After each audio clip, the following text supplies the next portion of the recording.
কিয়েভের কোন কোন জায়গায় রাশিয়ার ক্ষেপণাস্ত্র ও ড্রোন আঘাত হেনেছে এবং কিভাবে আজারবাইজান দূতাবাস পর্যন্ত এই হামলার শিকার হলো, এই প্রশ্নই যেন এখন আন্তর্জাতিক অঙ্গনের সবচেয়ে বড় প্রশ্ন।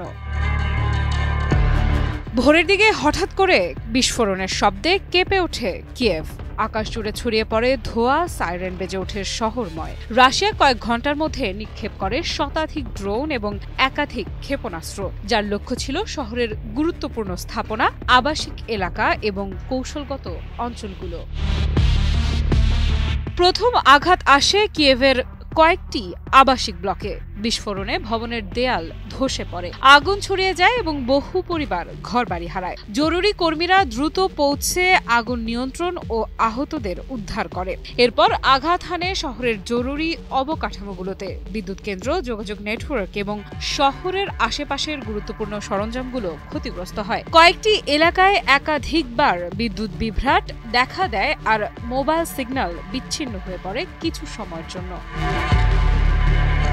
সবচেয়ে উল্লেখযোগ্য আঘাত লাগে কিয়েভে অবস্থিত আজারবাইজান দূতাবাসে। রুশ বাহিনীর ছোড়া একটি স্কান্দর ক্ষেপণাস্ত্রের ধ্বংসাবশেষ এসে পড়ে দূতাবাস কমপ্লেক্সে। দরজা জানালা চূর্ণ বিচূর্ণ হয়ে যায়, দেয়ালে ফাটল ধরে এবং কমপ্লেক্সের ভেতরের অংশেও ক্ষতি হয়। এই ঘটনা দেখায় যে কূটনৈতিক অঞ্চলও এখন আর নিরাপদ নয়।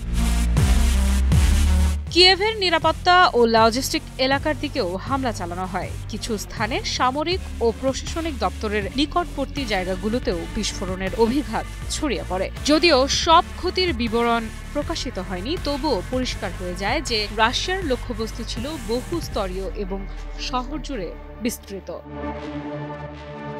অন্যদিকে কিয়েভের বাইরে সুমি অঞ্চলে শনাক্ত হয় একটি জিরকন ক্ষেপণাস্ত্র। এটি প্রমাণ করে যে একই সময় একাধিক দিক থেকে সমন্বিত আক্রমণ চালানো হয়েছিল।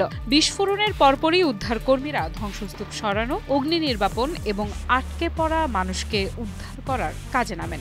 রাস্তা বন্ধ হয়ে যায় কিছু এলাকায় এবং বেশ কিছু ভবনে প্রবেশ নিষিদ্ধ ঘোষণা করা হয় নিরাপত্তার কারণে। বাছাই করা আলু আর স্পাইসি সিজনিং এ প্রাণ পোটাটা চিপস নাকি বিস্কিট খেয়ে বুঝে নাও। কিয়েভে কোথায় হামলা হলো, এই প্রশ্নের উত্তরে উঠে আসে একটি পরিষ্কার চিত্র।